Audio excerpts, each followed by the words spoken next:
my name is Becca and welcome to my channel. If this is your first time here, I am so glad that you stopped by. We focus on all things middle grade literature, but specifically the first chapters of your favorite middle grade novels. I'm so excited to have Alan Gratz's new novel, War Games, here today, and I'm going to be sharing the first chapter of that with you. Now, if you haven't ever read one of Alan Gratz's novels, I highly recommend. He writes historical fiction in such an engaging and gripping manner, so I know we're gonna really love this first chapter. All right, I'm gonna start off by reading the front and side cover, which will give us an idea of what this novel is all about. In 1936 Berlin, nothing is what it seems. Evie Harris can't believe her luck. She's competing in the Olympics along with famous fellow American athletes like Jesse Owens.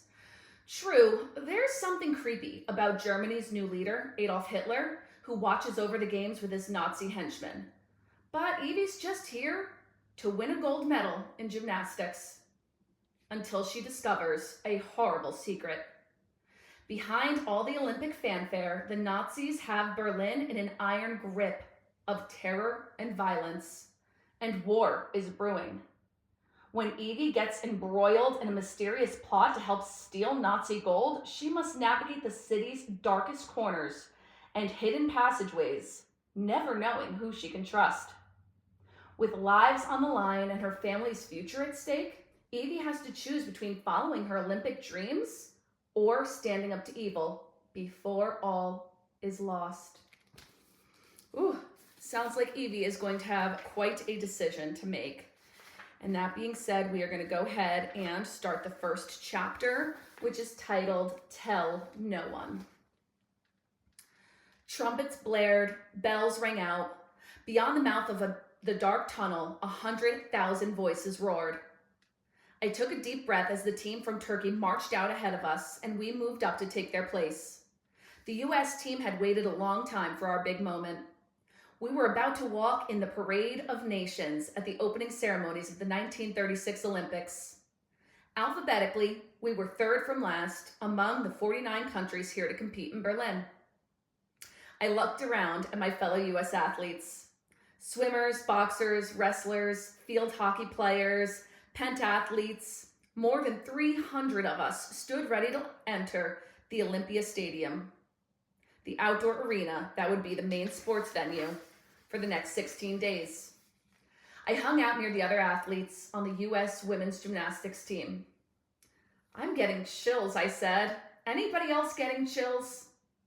The 7 other gymnasts were huddled together, buzzing with energy. The girl closest to me nodded and then turned her back on me again. My lips thinned. My teammates had all trained at the same East Coast gym. I was the lone outsider, all the way from California. Worse, I had beaten out one of their friends to make the team. Ever since then, they had given me the cold shoulder. Fine, I thought. I'm here to win gold. I don't need friends for that. Am I late? Mary Brooks asked, swanning in like she was showing up to a fancy party. She took my arm and I smiled despite myself. I didn't need friends, but I'd made one on the ship to Germany without even trying. Fashionably late, as always, I said. We're about to walk out. Then I'm right on time, Mary said. Not going to stand with the rest of the equestrian team, I asked. Those sticks in the mud, Mary said. Mary Brooks, my gymnastics teammates cried. They crowded around her, shining their attention on her the way they had never with me. I couldn't begrudge them too much. Mary Brooks was an Olympic athlete and a Hollywood movie star. A real one. After she'd won an equestrian gold medal at 16, Mary and her horse, Abyssinia, had starred in a half-dozen Hollywood westerns. I'd seen her last picture, Moonlight on the Prairie, in a theater back home.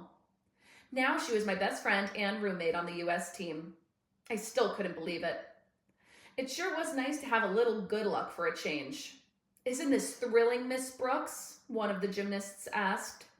It must be like walking the red carpet, said another. Mary smiled and nodded and then turned her back on the girls. I saw their faces drop as she led me away. A little taste of their own medicine, Mary whispered. I see how they treat you, Evie. Your teammates need to learn that looking out for other people gets you much further in life than looking out for yourself. Mary had been looking out for me since we left New York. She said I reminded her of the first time she'd gone to the Olympics alone as a teenager, and she had immediately taken me under her wing. I bristled at first. I didn't need anyone's help. I'd been taking care of myself for a while now. But it was nice to have a friend I wasn't competing with. Ugh, these uniforms, Mary said, fiddling with her buttons. All the U.S. women athletes wore the same outfit: a blue jacket, white blouse, white skirt, and red ribboned straw hat.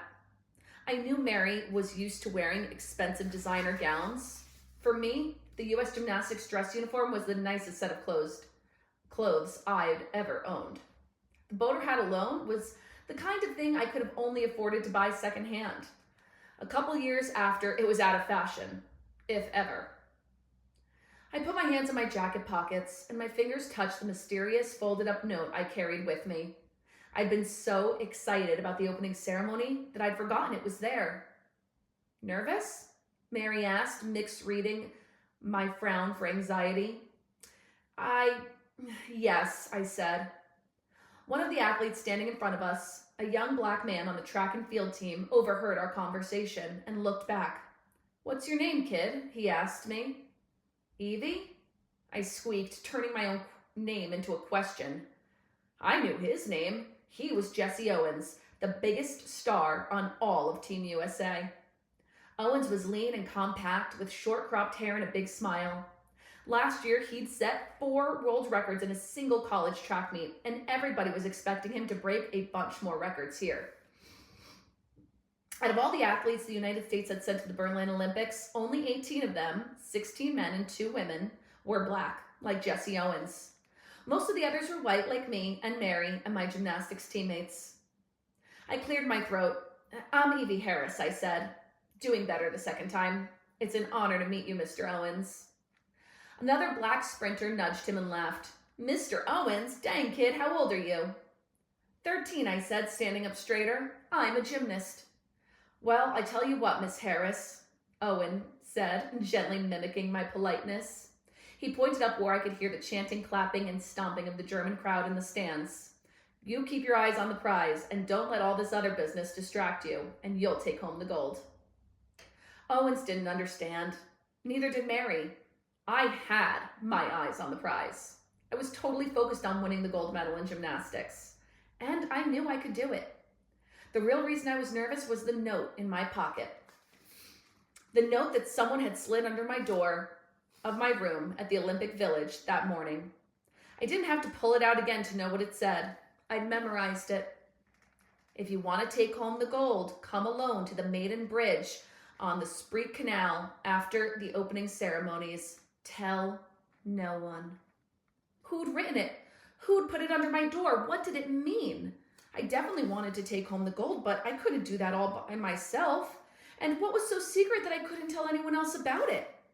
The only thing I knew for sure was that the note was meant for me alone. Even though it had been delivered by hand, the envelope was addressed to Evelyn Harris, Bakersfield, California, general delivery, which meant that whoever wrote that note knew me better than anybody here, even Mary. "United States," someone yelled. "You're up." "Showtime," said Mary. Jesse Owens smiled. "Let's go make history." All right, that was the end of the first chapter of War Games by Alan Gratz. Wow, that note. Who could want to be meeting Evie by herself? Very interesting. I'm personally very engaged, and I can't wait to read what happens next. If you enjoyed this first chapter of Friday Read Aloud, please consider liking and subscribing so you can be notified every time we have another Read Aloud available. And until next time, everyone, happy reading.